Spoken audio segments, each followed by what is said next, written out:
Chosen one, if your eyes are on these words, it is not an accident. Heaven has synchronized this very moment, so your spirit would hear what your weary heart has suspected all along. You were guided here. You've been walking through a season that would have shattered almost anyone else, yet you kept one small flame alive, a stubborn, holy ember that refused to die out in the wind. That ember was faith. It did more than help you survive. It taught you how to stand. Before anything else, pause and make your intention loud enough to echo in your own soul, like this message to amplify the signal. Subscribe so you're not walking this path alone, and write 999 below as your public covenant with what God is about to unfold. Not because numbers are magic, but because faith is. You're telling heaven, I'm ready. Listen, God did not hand you an ordinary test. He set before you the hardest one, not to break you, but to prove you. There is a difference. Ordinary trials ask, can you endure? This one asked, what will you become in the fire?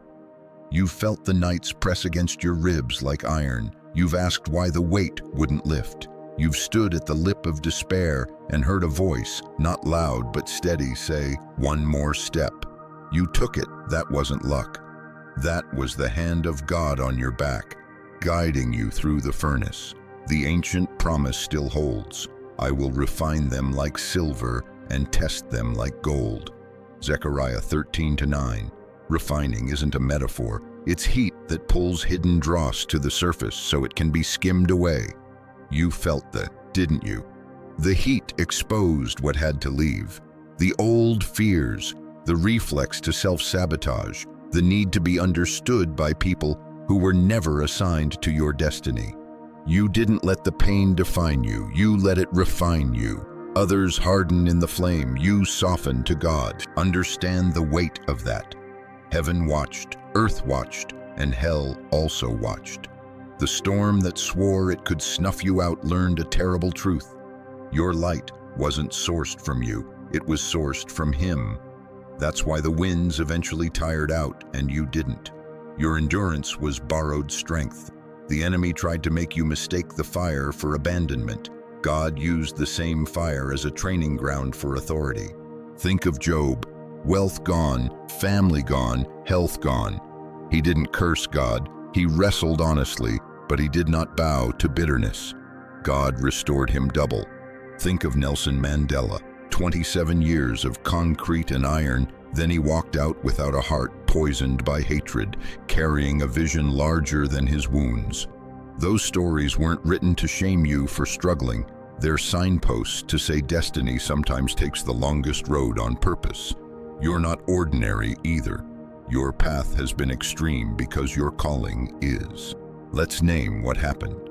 You were handed the hardest test because God saw in you what others could not. A warrior in disguise, a beacon that refuses to go out in rain, a soul with tensile strength. Stretch it, pull it. It returns to its shape. Every night of tears watered seeds that could never have sprouted in sunny weather alone. Every unanswered question drove your roots deeper than applause ever would. You didn't pass by gritting your teeth alone, you passed the right way, with grace under pressure, with love that didn't curdle, with faith that chose to bless while being bruised. And now, something subtle yet seismic is shifting. You sense it. The air feels different. Time feels pregnant. Scripture whispers from Revelation 3:8, I have placed before you an open door that no one can shut. Do you know why that matters? Because you've seen men shut doors. You've watched opportunities close, watched rooms turn cold. This door is different. This one is keyed from the inside of heaven, not the opinions of people. It opens to a realm where impossible is no longer a barricade. It's a timing mechanism. But don't mistake this moment. Passing the test doesn't end the journey. It changes the altitude. Training has concluded. Assignment begins. You aren't just moving into a new chapter, but a new dimension where the metrics of your life will not make sense to those who measure only by sight. Your renewal will be spiritual, yes, but also emotional, relational, even financial. When favor rests, it rests broadly. Peace will return first, a steadiness that doesn't argue with storms. Then clarity. Decisions that once knotted your stomach will simply resolve. Provision will come as alignment. Right doors, right people, right timing. So what used to require wrestling arrives with less friction, not because you're lucky, but because you're placed. Let's talk about how you passed. You chose forgiveness over bitterness, even when bitterness begged for company. You chose faith over fear, even when fear had better arguments. You chose to keep going when your body remembered the sting of every previous disappointment.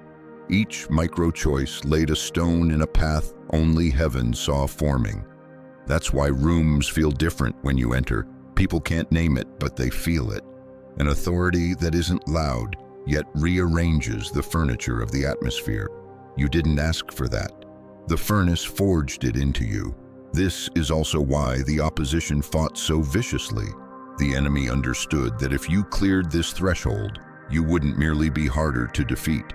You'd become a problem he couldn't solve. So he whispered half-truths. God forgot you. He magnified delays into denials. He staged familiar losses to make faith feel foolish. But like Jesus in the wilderness, "Away from me, Satan, for it is written," Matthew 4:10. You refused to barter your identity for a shortcut. You didn't worship the pain, you worshiped through it. Hear me, no weapon formed against you shall prosper, Isaiah 54:17, is not a promise that no weapon will form. You saw them forge it in broad daylight. The promise is that the weapon will misfire in the hands of those who thought it would finally end you, and the shrapnel becomes your testimony. The scar becomes your credential. The ashes become your ink, and you start writing hope into the margins of other people's stories.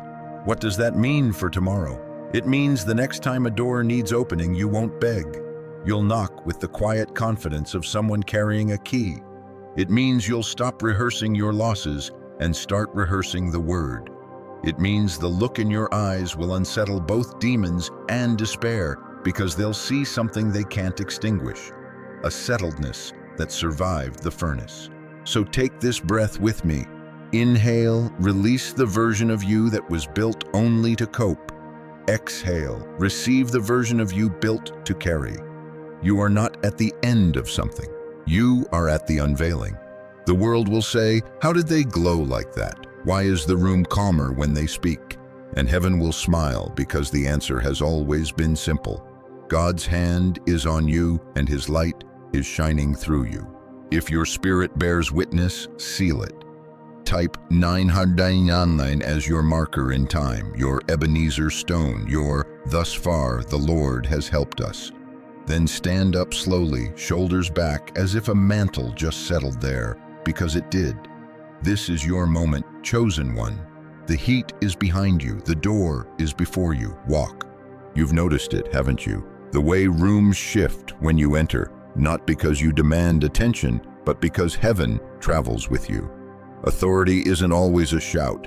Most days it's a settled center, a gravity that quiets storms mid-sentence. That's what the fire did. It fused into your spirit a weight that can't be faked. People try to name it: confidence, charisma, maturity, but the truth is simpler and holier: presence. The same presence that stood with you in the midnight hour now stands through you in the noonday. Your pain didn't just produce empathy, it produced exousia, the kind of spiritual authority that rearranges atmospheres without raising its voice. This is why the pressure was so relentless. The enemy reads trajectories, and he recognized yours.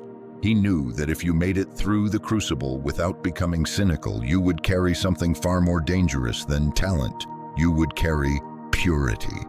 You'd be the kind of person who can be trusted with power because suffering starved your appetite for performance.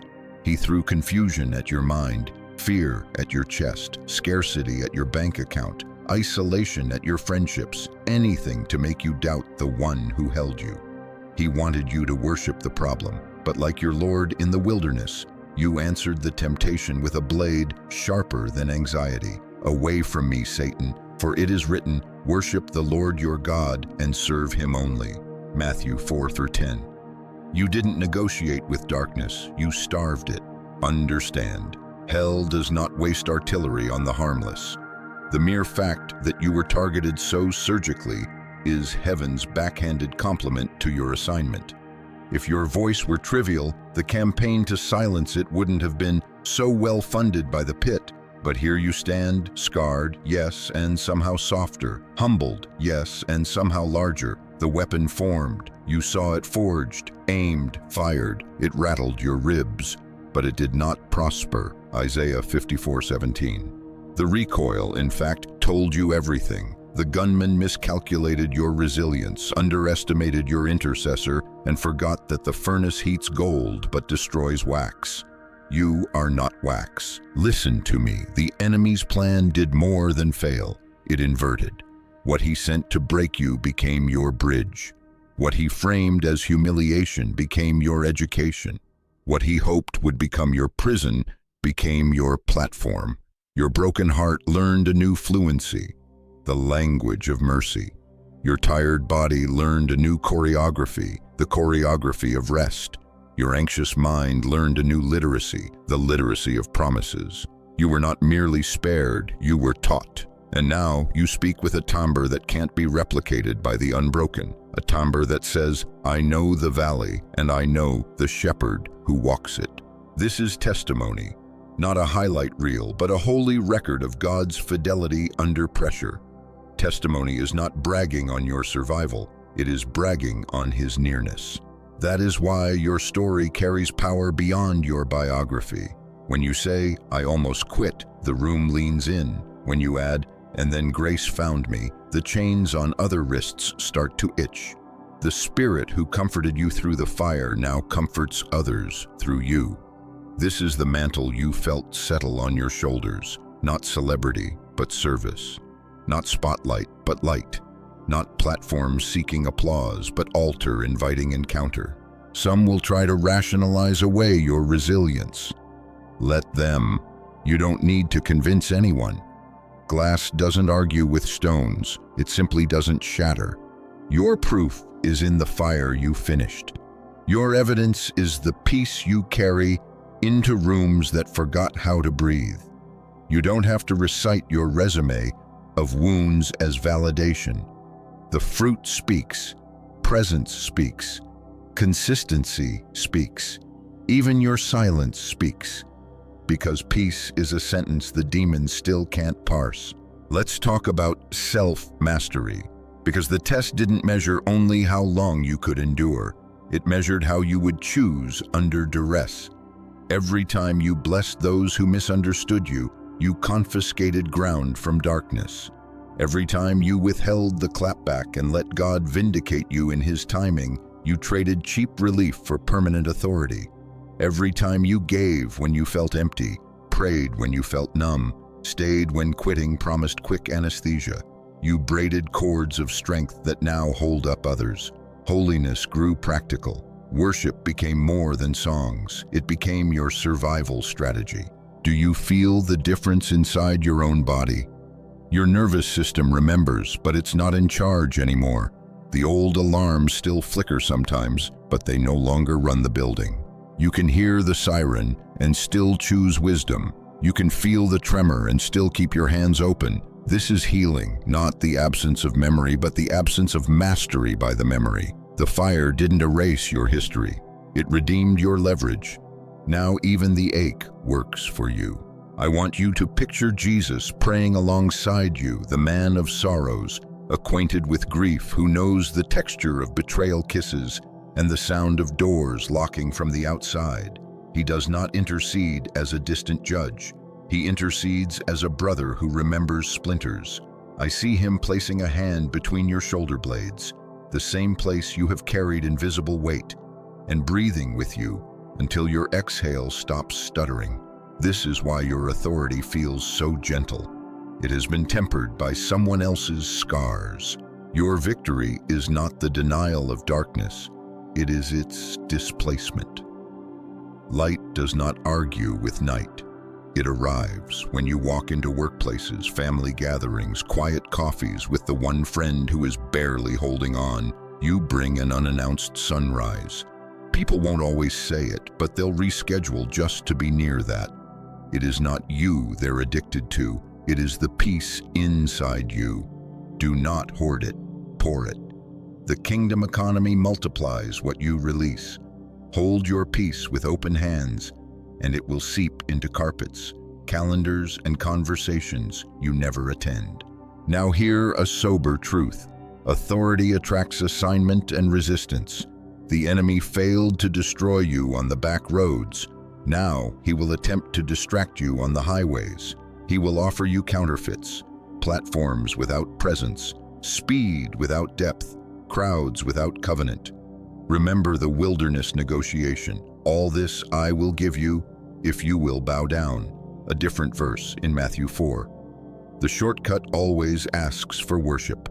Decline politely. Favor that requires you to warp your integrity is not favor, it's bait. Your king has better doors and clean contracts.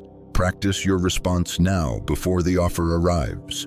I will not trade intimacy for influence. I will not mortgage devotion for momentum. I will not touch what the Spirit has not assigned. This is how you remain dangerous, not by sprinting faster, but by staying aligned.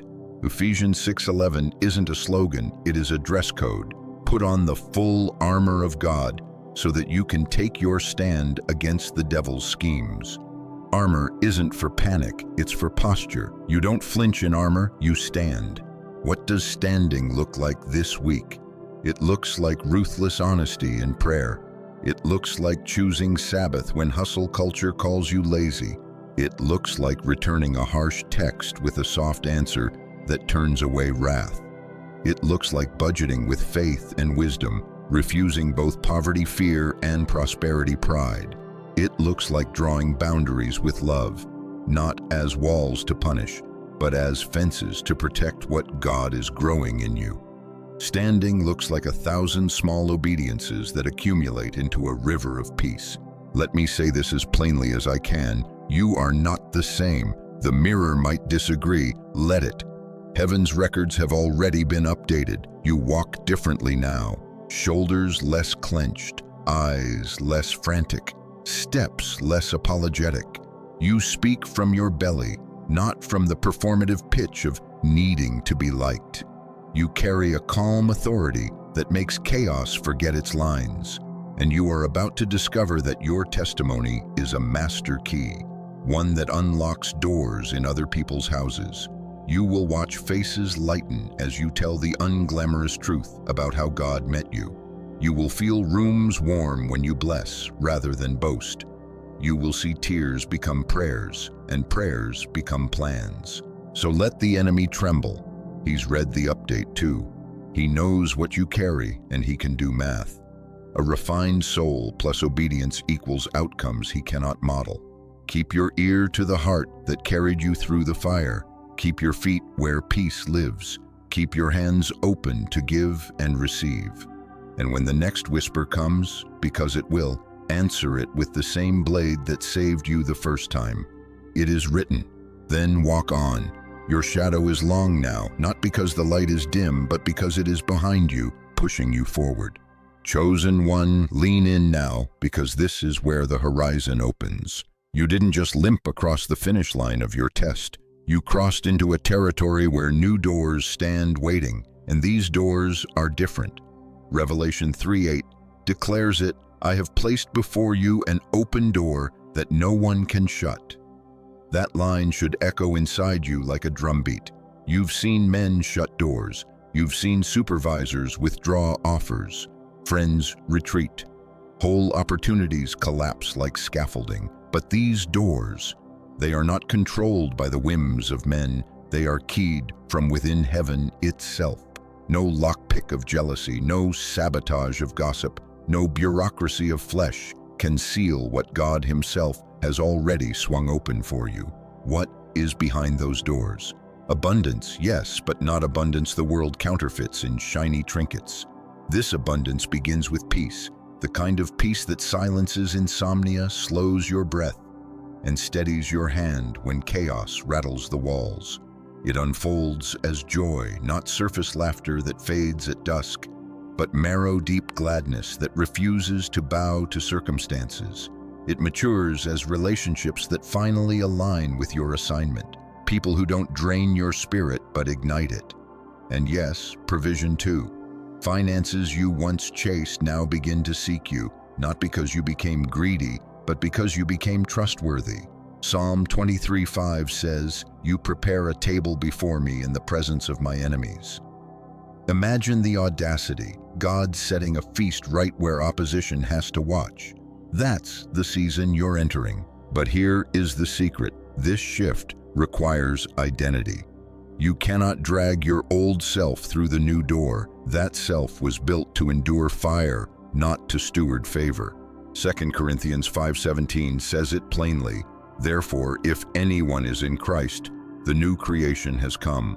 The old has gone. The new is here. You cannot wear yesterday's ashes into tomorrow's banquet. The one who doubted, the one who carried shame, the one who defined themselves by wounds, they are not invited. Only the one God has refined is welcome. Consider Joseph, betrayed by blood, shackled by strangers, falsely accused, left to rot in the shadows of prison. Every chapter looked like decline, but Joseph understood something you must hold tight. The pit and the prison are not the end. They are the preface. In time, God elevated him to second in command over Egypt. His testimony fed nations during famine. Joseph's scars became his credentials. His humiliation became his authority. Do you see the pattern? Your tears too have been watering a harvest invisible to the naked eye. The story was never punishment, it was positioning. Now pay attention. Abundance is not just what arrives, but how you steward it. Wealth without wisdom becomes waste. Influence without intimacy becomes idolatry.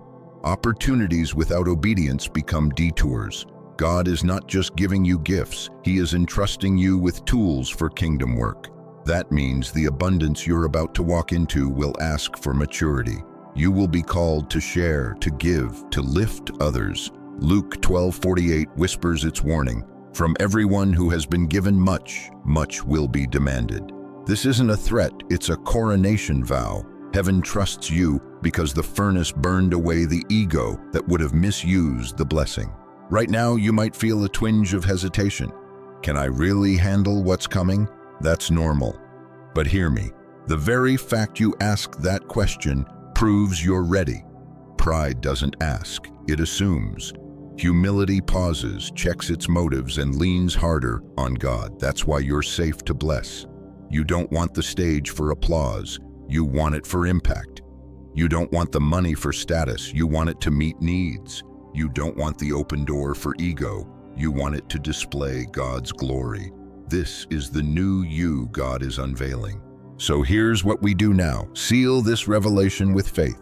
Pause and leave the mark of 9999. Let it not just be a number typed casually, but a declaration. I am stepping out of my old name into the new identity God has stamped on me. I am leaving the prison clothes behind. I am walking into the abundance prepared for me. Write it boldly. It is your Ebenezer stone, your signal flare into the heavens that you recognize the season shift. Every time you see that number, let it remind you. The door is open, and I have permission to walk through. Chosen one, abundance is not coming. It has already started. The moment you passed your test, heaven began arranging chairs at your table. Old fears are being escorted out. Old identities are dissolving. The Joseph chapter of betrayal is closing. The Joseph chapter of elevation is turning. Do not drag Egypt's chains into Pharaoh's palace. Stand tall, wear your new name, and walk through the door only heaven could open. Chosen one, now we turn to what is happening not only around you, but within you. When Moses came down from Sinai, his face glowed so brightly with God's presence that the people couldn't even look straight at him. That was no parable, it was proof. The encounter left residue, and so it is with you. Those nights in prayer, those days when you clung to hope by a thread, God was not only answering, He was imprinting Himself on you. That's why people say you look different. They can't quite name it, but they sense it. The glow is not cosmetics, it's covenant. This glow is not limited to the physical. It radiates through your words, your posture, your atmosphere. You've become a living catalyst. When you walk into a room, chains weaken. When you sit across from someone in despair, hope stirs in their chest. You don't need a microphone to preach. Your presence preaches. Your scars preach. Your survival preaches. The very way you carry peace in a world addicted to chaos is a sermon too loud to ignore. That's what makes you dangerous to darkness. Your life is evidence that fire refines. It doesn't consume. But let's not sugarcoat this. With authority comes responsibility, and with renewal comes resistance. The enemy knows what you carry now, so he shifts tactics. No longer content to crush you, he'll try to distract you. He'll whisper counterfeits dressed as shortcuts. He'll tempt you with applause that asks you to dim your light for convenience. He'll suggest that settling for good enough is wisdom, when in reality it's sabotage. Do not fall for it. Ephesians 6:11 is not poetry, it is marching orders. Put on the full armor of God so that you can take your stand against the devil's schemes. Armor up, not out of fear, but out of focus. You're not just protecting yourself, you're guarding what heaven entrusted to you. Notice the confidence growing in your steps. You're not arrogant. Heaven killed that root long ago. This is holy confidence, the certainty of one who knows who holds their hand. You used to walk as though apologizing for your existence. Now you walk as though you belong, because you do. The test you passed rewired your identity. You no longer chase validation, you carry it. You no longer beg for belonging, you are belonging, the kind others crave but cannot counterfeit. That's the mark of one refined. Have you ever wondered why you never quite fit in? Why your path seemed lonelier, harsher, stranger than others? It's because you weren't designed to blend in. You were designed to stand out not by performance, but by presence. The fire was your preparation, chiseling you for a stage only heaven could build. What looked like rejection was redirection. What felt like isolation was consecration. Others were playing games on the surface. You were being carved into a vessel beneath it. Now you rise, not because you sought the spotlight, but because the light inside you is too radiant to stay hidden. And yes, part of this new mantle will be provision. The famine you endured has prepared you for stewardship. God is not merely returning what you lost. He is releasing abundance with a purpose.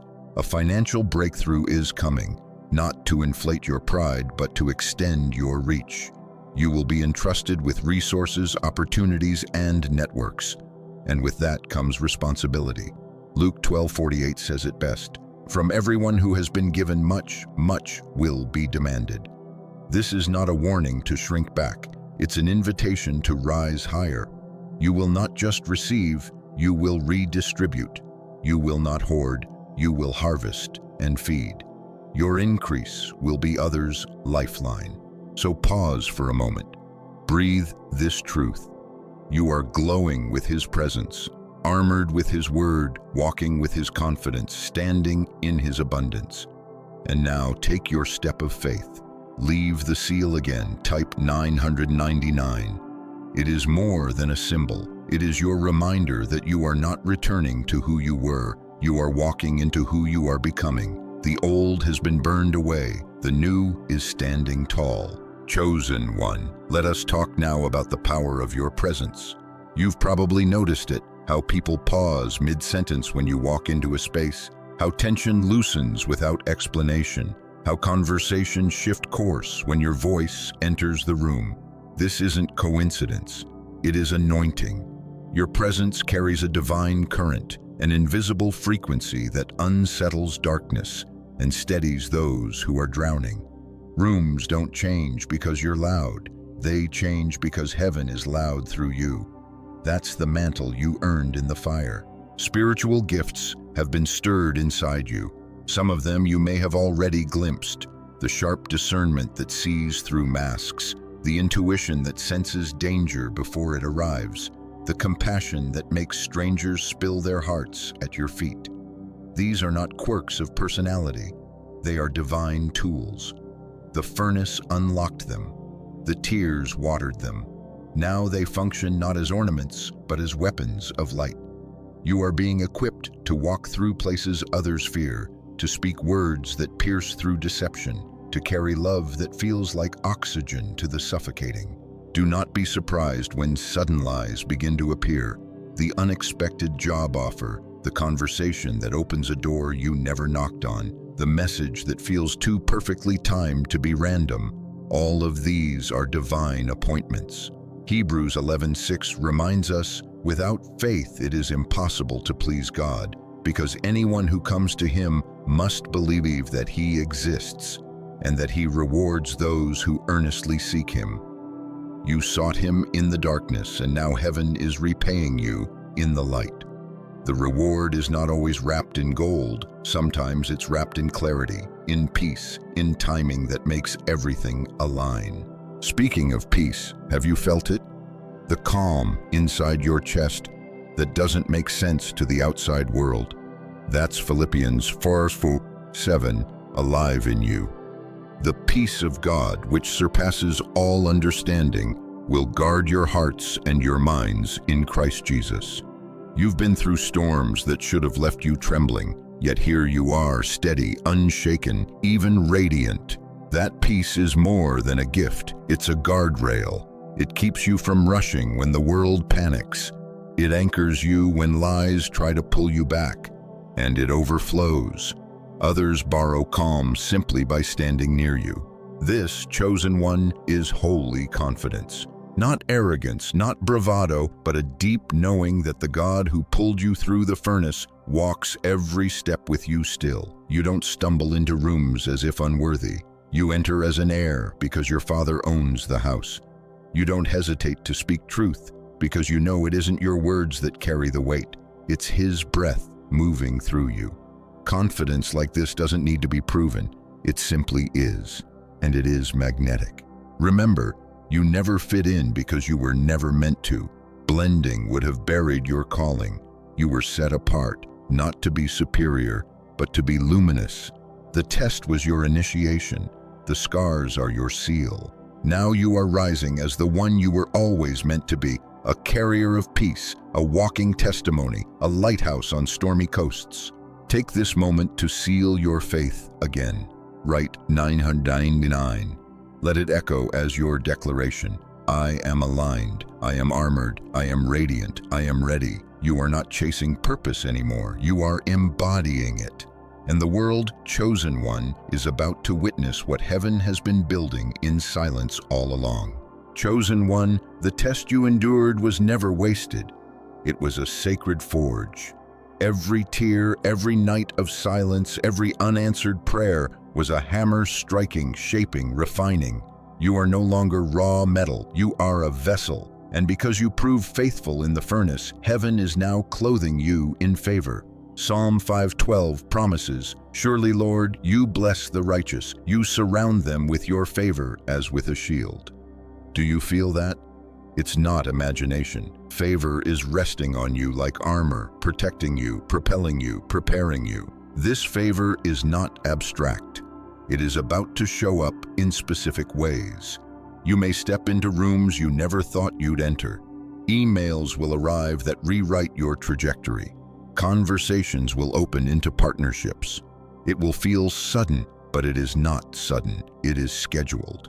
Every step through the wilderness was God positioning you for these appointments. These blessings won't feel random because they're not. They're divine blueprints unfolding in real time. And what is heaven building in you right now? A vision. Bigger than you, too big to be accomplished with mere talent.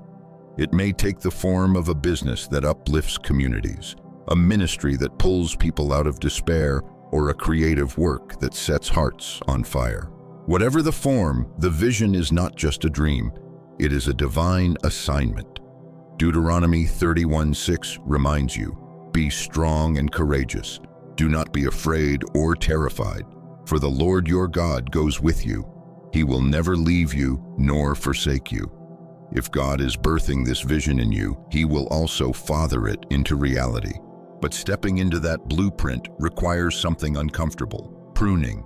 Not everyone who walked with you through the fire can walk with you through the door. Some relationships, as precious as they were, belong to the season of refining, not the season of rising. God is gently removing weights from your shoulders, connections, conversations, even communities that no longer align with the next chapter. It may sting, but trust this: heaven never takes without replacing. Divine alliances are already on their way. Mentors who see your worth, partners who share your vision, friends who don't compete with your growth but fuel it. God is surrounding you with allies for the assignment. You will recognize them by how your spirit feels in their presence. With them, you won't have to shrink. With them, you won't have to explain why your dreams are so big. With them, your fire won't feel too much. It will feel just right. They will not just tolerate your light, they will help you fan it brighter. This is God's way of confirming that you're stepping into alignment, not isolation. And here's the mystery: you won't have to chase any of this because you passed your test. You're radiating a frequency that draws blessings like metal to a magnet. Opportunities will come to you. The resources you once begged for will start finding you. You're no longer chasing, you're attracting, not because you're lucky, but because you're aligned. That's the power of carrying heaven's assignment. Now pause, breathe. Let this truth sink in. You are walking into a chapter where vision becomes blueprint and blueprint becomes reality, where alliances form not by chance but by divine orchestration, where abundance flows not through striving but through alignment. Seal it now. Write 999. Declare to the heavens, I release the old, I receive the new, I embrace the alliances heaven is sending.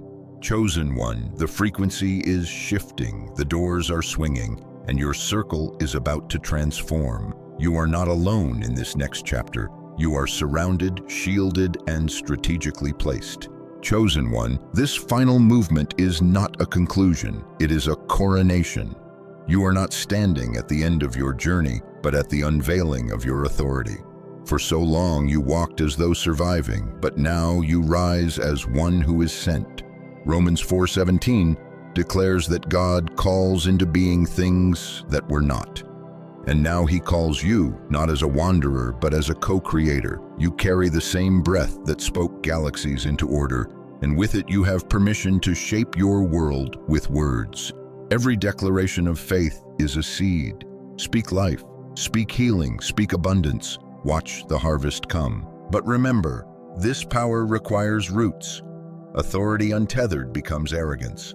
That's why you must stay anchored in prayer, in worship, in the Word. These are not rituals. They are oxygen. They keep you steady when applause tempts you, when distractions glitter, when pressure mounts. The higher you climb, the deeper your roots must go. You are a steward of God's light, not an owner. Stay low before Him, and He will keep raising you higher. And yes, joy is returning. You've wept long enough. Psalm 30:11 proclaims, You turned my wailing into dancing. You removed my sackcloth and clothed me with joy. This joy is not shallow. It bubbles up from places grief once lived. You will laugh again. You will dream again. You will breathe freely again. And your joy will not just refresh you, it will refresh those around you. People will look at you and remember what resilience looks like, clothed in grace. With joy comes clarity. The fog that once disoriented you is lifting. Patterns you didn't understand now make sense. Pain reveals its purpose. Tests reveal their training.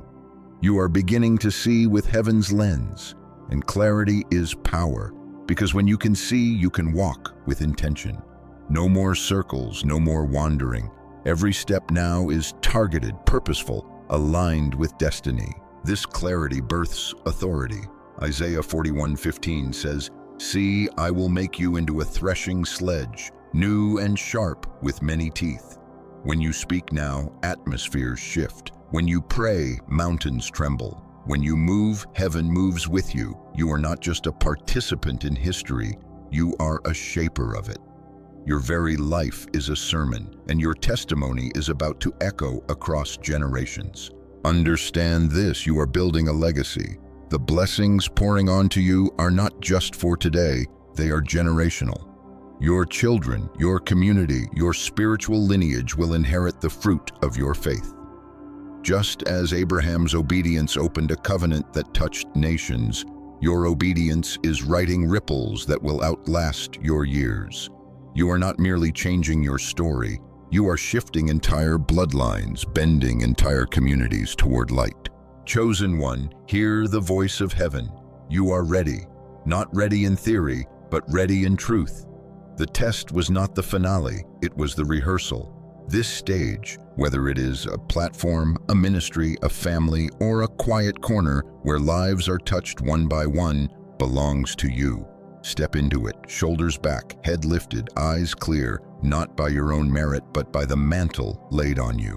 Now seal it one last time. Write 999, not as a ritual, but as a covenant. Let it be your eternal yes. I embrace my authority. I embrace my legacy. I embrace the vision. I am a chosen one, handpicked, refined, and unleashed. This is not the end, beloved. This is the beginning of the greatest chapter yet. Walk boldly, shine fiercely, love deeply, and let the world witness what God can do with a soul that refused to break.